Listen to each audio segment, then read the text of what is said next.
ದಿವಂಗತ ಪೂಜ್ಯ ಬೀರಾಚನವರು ಮಾಜಿ ರಾಜ್ಯಪಾಲರು. ಅವರು ಇಡೀ ಕರ್ನಾಟಕದಲ್ಲಿ ಇರ್ತಕ್ಕಂಥ ಎಲ್ಲ ವರ್ಗದ, ಎಲ್ಲ ಸಮಾಜದ, ದಲಿತ ಜನಾಂಗದ ಅಥವಾ ಎಲ್ಲರೂ ಕೂಡ ಇಡೀ ರಾಜ್ಯದಲ್ಲಿ ಅಭಿವೃದ್ಧಿಯಲ್ಲಿ ಎಲ್ಲ ಸಚಿವ ಸ್ಥಾನಗಳನ್ನು ಅನುಭವಿಸಿ ಅವರು ಈ ಒಂದು ರಾಜ್ಯಕ್ಕೆ ಮಾದರಿ ರಾಜಕಾರಣಿಯಾಗಿದ್ದಾರೆ. ಹಾಗಾಗಿ ಅವರ ಸುಪುತ್ರರಾದಂಥ AR ಕೃಷ್ಣಮೂರ್ತಿ ಅವರು ಕೊಳ್ಳೇಗಾಲದ ವಿಧಾನಸಭಾ ಕ್ಷೇತ್ರದ ಶಾಸಕರು. ಅವರು ಕೂಡ ತಂದೆಯಂತೆ ತಾವು ಅಭಿವೃದ್ಧಿ ಕಾರ್ಯದಲ್ಲಿ ಅತ್ಯುನ್ನತವಾಗಿ 24x7 ಯಾವ ರೀತಿ ಕೆಲಸ ಮಾಡ್ತಾಯಿದೆ ಆ ರೀತಿ ತಮ್ಮ ಒಂದು ಬಿಡುವನ್ನು ಬಿಟ್ಟು ತಮ್ಮ ಕೆಲಸವನ್ನು ಮಾಡ್ತಾಯಿದ್ದಾರೆ.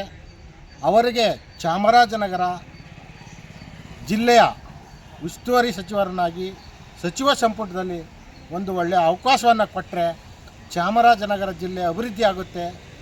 ಹಾಗಾಗಿ ಈ ಒಂದು ಸಂದರ್ಭದಲ್ಲಿ ನಾನು ಜಿಲ್ಲಾ ಛಲವಾದಿ ಮಹಾಸಭಾ ವತಿಯಿಂದ ಅವರಿಗೆ ರಾಜ್ಯದ ಮುಖ್ಯಮಂತ್ರಿಗಳಾದ DK ಶಿವಕುಮಾರ್ ಅವರು ಹಾಗೂ ರಾಷ್ಟ್ರೀಯ ಅಧ್ಯಕ್ಷರಾದಂಥ ಮಲ್ಲಿಕಾರ್ಜುನ್ ಖರ್ಗೆ ಸಾಹೇಬ್ರವರು ಹಾಗೂ ಸುರ್ಜೇವಾಲಾ ಇರ್ಬೋದು, ಈ ಒಂದು ಎಲ್ಲ ನಾಯಕರುಗಳು ಕೂಡ ಮಾನ್ಯ AR ಕೃಷ್ಣಮೂರ್ತಿಯವರ ನಿಷ್ಠಾವಂತ ಪ್ರಾಮಾಣಿಕ ವ್ಯಕ್ತಿಗೆ ಒಂದು ಸಚಿವ ಸಂಪುಟದಲ್ಲಿ ಅವಕಾಶ ಕಲ್ಪಿಸಿಕೊಟ್ರೆ ಉತ್ತಮವಾದ ರೀತಿಯಲ್ಲಿ ಚಾಮರಾಜನಗರ ಜಿಲ್ಲೆಯನ್ನು ಅಭಿವೃದ್ಧಿ ಮಾಡ್ತಕ್ಕಂಥದ್ರಲ್ಲಿ ಎರಡು ಮಾತಿಲ್ಲ. ಅಂಥ ಒಬ್ಬ ನಿಷ್ಠಾವಂತ ನಾಯಕನಿಗೆ ಒಂದು ಅವಕಾಶವನ್ನು ಕಲ್ಪಿಸಿಕೊಡ್ಬೇಕು ಅಂತ ಚಾಮರಾಜನಗರ ಜಿಲ್ಲಾ ಛಲವಾದಿ ಮಹಾಸಭಾ ವತಿಯಿಂದ ಆಗ್ರಹ ಮಾಡ್ತಾಯಿದ್ದೀವಿ.